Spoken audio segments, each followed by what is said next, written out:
We're on board, we're ready to go. Race 1, round 3 at Touring Car Masters in the top end at Hidden Valley Raceway. We'll be on board with Amanda Sparks in the Porsche. Now, qualifying earlier in the day, this got Steve Makarios' attention in the Falcon, Brad Jones. 3 wheels doesn't work.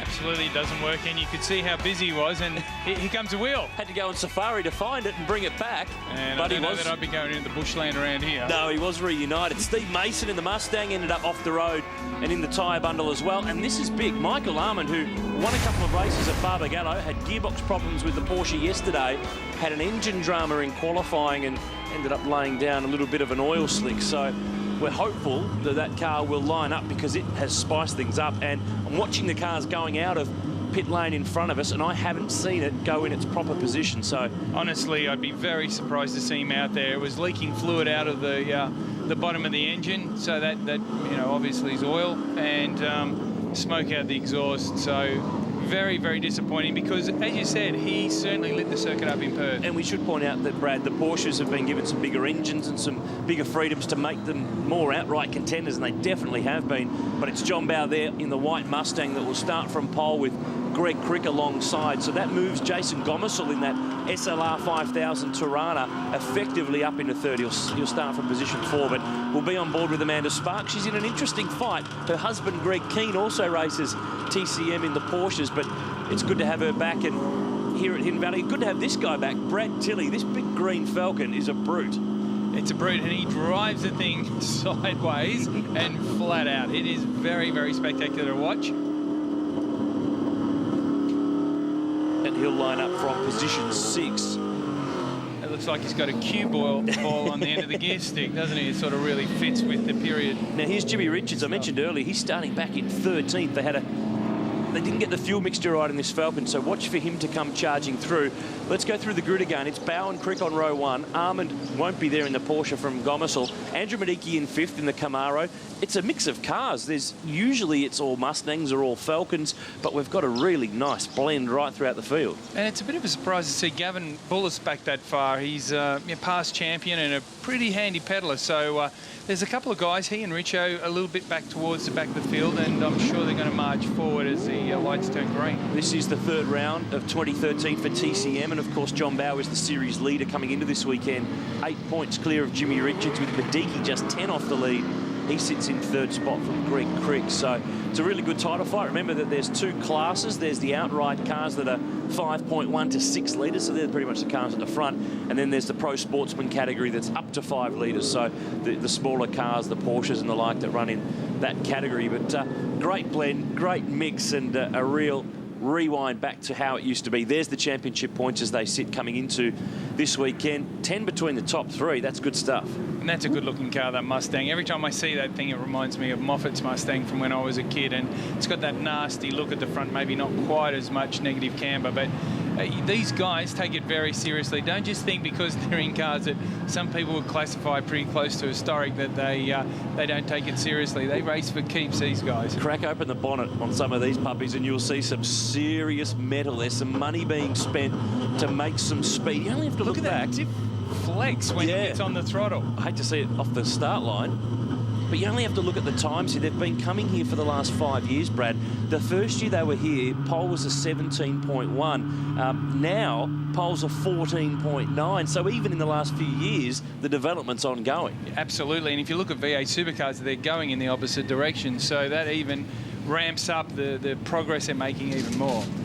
John Bowe on pole, Greg Crick alongside. This Charger is getting stronger. There's the gap on the grid where Michael Armand's Porsche would have started from. So Jason Gomersall, who we've seen in V8 Utes, he's joked that he's done 7 races in this Tirana, not had it scratched once. You wouldn't do that in a Ute race. I'll give you the tip just quietly. Getting ready for the green flag down the back. This is 12 laps, first race of 3 for the weekend for TCM. And generally here over the past, if you win race 1, you sweep the weekend. It's happened 4 out of 5 times in this category. So Mustang on pole, Charger alongside, Tirana row 2, Camaro and Falcon on row 3. Let's turn back the clock TCM style, and it's John Bowe, the reigning champion, who gets the Mustang going. Look through the middle of the grid. The Porsches will fly off the start line. And that was unfortunate with Greg Crick. He not only missed the start, but then he gave it too much juice, and he's dropped back to third, got a massive amount of wheel spin when he finally got off the line. How's Greg King? That yellow 33 Porsche, he's fourth. He started ninth on the grid. Well, one thing Porsche do is get off the line well with that power to weight, you know, and the engine in the back of the car. They get plenty of bite and plenty of power. Jim Richards going over the top of us. And Brad Tilley trying to get an over and under on Greg Crick, who is happy with this Charger. It's coming along really nicely. This is the ex-Elliott Barber car. It's being worked on by Les Small, and Cricky's absolutely having a ball. We've seen him in a Viper in GT racing in the last few years, but he's having heaps of fun. And Brad Tilley is guaranteed to give us some action in this big green Falcon. First time we've seen him run this weekend, this season. And look at this mixture: Falcons, Mustangs, Camaros, Porsches. Back on board with Amanda Sparks. Having a look ahead at Andrew Badiki in that black Camaro, repainted this year. It's a different colour to what we've normally seen in the past. And from here on in, remember, this is a Class B Porsche. The big V8s will just go goodbye down this front straight.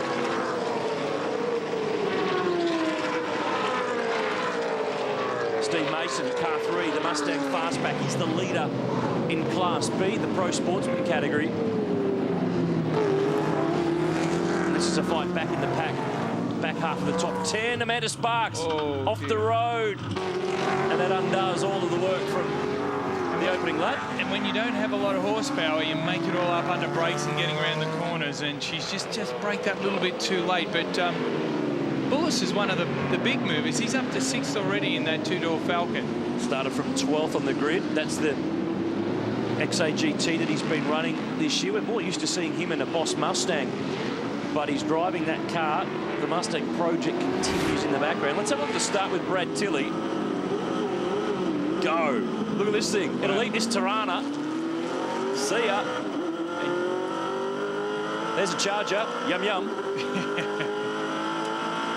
And get across. I tell you what, he's catching JP. Lucky there's not a bit more straight road. And it has a serious amount of horsepower. There's no doubt about that. And you saw the Tirana just pretty much sit there. And this was Amanda Sparks. It's a DIY moment. Oh, it went for a while. She almost had it. And you can't believe, once you finally get out on that grass, just how long it feels like it takes to get back onto the road. It's very frustrating. Bullis has now gone past Keith. Picked up another position. And that's Keith Kazuki. He's fighting within that 52 XB Coupe. That's the ex-Glenn Seaton car that he ran previously in this category. This is probably a home round for Keith because he jets in from Papua New Guinea for each round. So this is as close as he gets. And that's Cameron Mason, Steve Mason's son, having his first run in the family Camaro, but it's gone wrong at turn 1. Gets it going again, but he's down the pack of the pack. Here's Badiki, Gomersall, Chris Stillwell, Cam Tilley in that blue number 60 Mustang, and Jim Richards just behind him 12th. So he hasn't really made up any ground in the Falcon Sprint. And I know a lot of our viewers, Brad, remember him running that AMC Javelin last year. The work is still continuing on reshelling that car to get it back on the road for later in this season. And it's a surprise to see him so far back. Usually, you know, they've sorted their problems out. Richo's such a competitive racer, and the Falcon doesn't really have that much top-end speed, but he gobbles them up through the corner, but he doesn't seem to be able to do it today.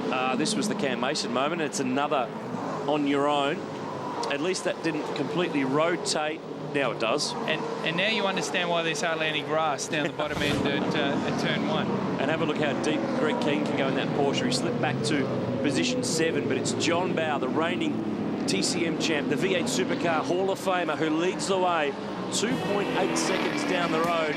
Mustang Sally is doing nice in the sun at Hidden Valley in Darwin.